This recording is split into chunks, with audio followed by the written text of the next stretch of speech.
Hello guys, welcome back to my YouTube channel. ഇന്ന് ഒരു അടിപൊളി ഫിഷ് മോളി റെസിപ്പി ആയിട്ടാണ് ഞാൻ എത്തിയിരിക്കുന്നത്. അതിനു മുമ്പ് എൻ്റെ ചാനൽ ആദ്യമായിട്ടാണ് നിങ്ങൾ കാണുന്നതെങ്കിൽ please subscribe, like and share.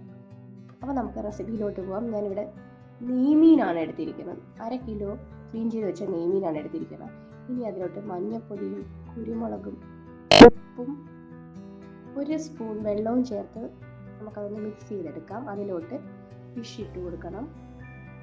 Fish ഇട്ട് കൊടുത്ത് നന്നായിട്ട് അതൊന്ന് മാഗ്നേറ്റ് ചെയ്യണം.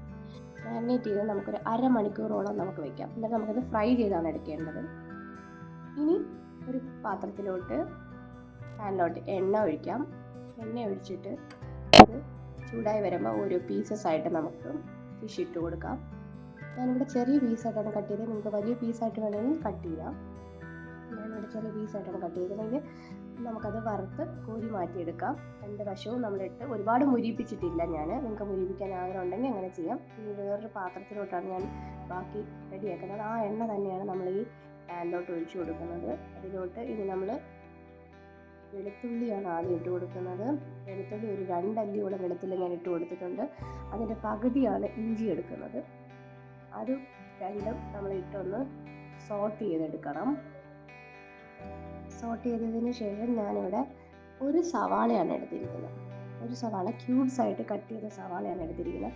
അത് നമുക്ക് ഇട്ട് കൊടുക്കാം. അത് ഇട്ട് കൊടുത്തിട്ട് നമുക്ക് നന്നായിട്ടൊന്ന് ഇളക്കി യോജിപ്പിക്കാം.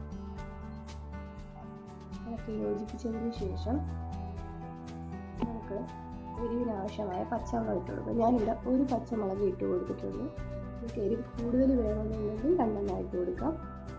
ഉപ്പും ചേർത്ത് ഇളക്കിയതിന് ശേഷം നമ്മൾ ഒരു തക്കാളിയാണ് ഞാനിവിടെ ആഡ് ചെയ്യുന്നത്. ഒരു തക്കാളി ചെറുതായിട്ട് കട്ട് ചെയ്തിട്ടുണ്ട്. അതും ഒന്ന് ആഡ് ചെയ്ത് സോട്ട് ചെയ്തെടുക്കാം. ഇനി നമ്മൾ ഇതിലോട്ട് ആവശ്യമായ പൊടികളാണ് ചേർത്ത് കൊടുക്കുന്നത്. മഞ്ഞൾപ്പൊടിയും ചേർത്ത് കൊടുക്കുന്നുണ്ട്. അതിന് ശേഷം ഇളക്കിയതിന് ശേഷം മല്ലിപ്പൊടിയാണ് ചേർത്ത് കൊടുക്കുന്നത്. ഇത് നമ്മൾ ഫിഷ് മോളിക്ക് ആവശ്യമായ ഒരു ഇൻഗ്രീഡിയൻ്റ് ആണ് തേങ്ങാപ്പാൽ. ഞാൻ ഒരു തേങ്ങയുടെ പകുതി എടുത്താണ് പാലാക്കി റെഡിയാക്കിയിരിക്കുന്നത്. അതിന് 1-ാം പാലും 2-ാം പാലും സെപ്പറേറ്റ് ചെയ്താക്കിയിട്ടുണ്ട്.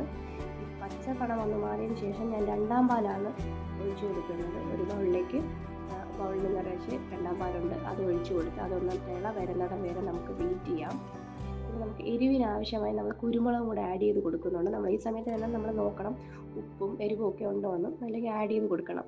എരിവ് കുറവാണെങ്കിൽ കുരുമുളക് ആഡ് ചെയ്ത് കൊടുക്കണം. ഇനി ഫ്രൈ ചെയ്ത് വെച്ച നമുക്ക് മീൻ ഇതിലോട്ട് ആഡ് ചെയ്ത് കൊടുക്കാം. ഒന്ന് പൊട്ടിപ്പോവാതെ വേണം അതിന് പതുക്കെ ഇളക്കിയെടുക്കാൻ. ഞാനത് 2 ഭാഗത്തോട്ടും വെച്ചാണ് ഇളക്കിയെടുത്തിരിക്കുന്നത്. ഇനി കറി ലീഫും കൂടെ ആഡ് ചെയ്ത് കൊടുക്കുന്നുണ്ട്. അടച്ച് വെച്ച് നമുക്കൊരു 5 മിനിറ്റോളം വേവിക്കാം. തിളച്ച് വരുന്നുണ്ട്. ഇനി നമുക്ക് നേരത്തെ റെഡിയാക്കി വെച്ച 1-ാം പാല് അതൊരു ബൗളിൽ ഞാൻ റെഡിയാക്കി വെച്ചിട്ടുണ്ട്. 1-ാം പാലാണ് നമ്മൾ ഒഴിച്ചു കൊടുക്കുന്നത്. അത് ഒഴിച്ചു കൊടുത്ത് ലോ ഫ്ലെയിമിലാണ് നമ്മൾ ഇനി ഒന്ന് തിളയ്ക്കണ്ട. ഇനി തിളച്ച് കഴിഞ്ഞാൽ അത് പിരിഞ്ഞു പോകും. അതുകൊണ്ട് തിളയ്ക്കണ്ട, നമ്മളൊന്ന് ചൂടായി കിട്ടിയാൽ മതി. ചൂടായി കിട്ടിയതിന് ശേഷം നമുക്ക് അടുപ്പ് ഓഫ് ചെയ്യാം. അപ്പോൾ എല്ലാം റെഡി ആയിട്ടുണ്ട്. അടുപ്പ് ഓഫ് ചെയ്തിട്ടുണ്ട്. അപ്പോൾ തന്നെ നോക്ക്, നമ്മൾ ഫിഷ് മോളി റെഡി ആയിട്ടുണ്ട്. ഇത് നമുക്ക് അപ്പത്തിൻ്റെ കൂടെ, ഇടിയപ്പത്തിൻ്റെ കൂടെ, ചപ്പാത്തിയുടെ കൂടെ ഒക്കെ ട്രൈ ചെയ്യാം. ഞാനിപ്പം ഇവിടെ ചപ്പാത്തിയുടെ കൂടെയാണ് ട്രൈ ചെയ്യാൻ പോകുന്നത്. കുറച്ച് ഫിഷ് മോളി എടുത്ത് ഫിഷ് നല്ല അടിപൊളിയായിട്ടുണ്ട്. എല്ലാവരും ട്രൈ ചെയ്യുക. ഇഷ്ടമായെങ്കിൽ സപ്പോർട്ട് ചെയ്യുക. Thank you.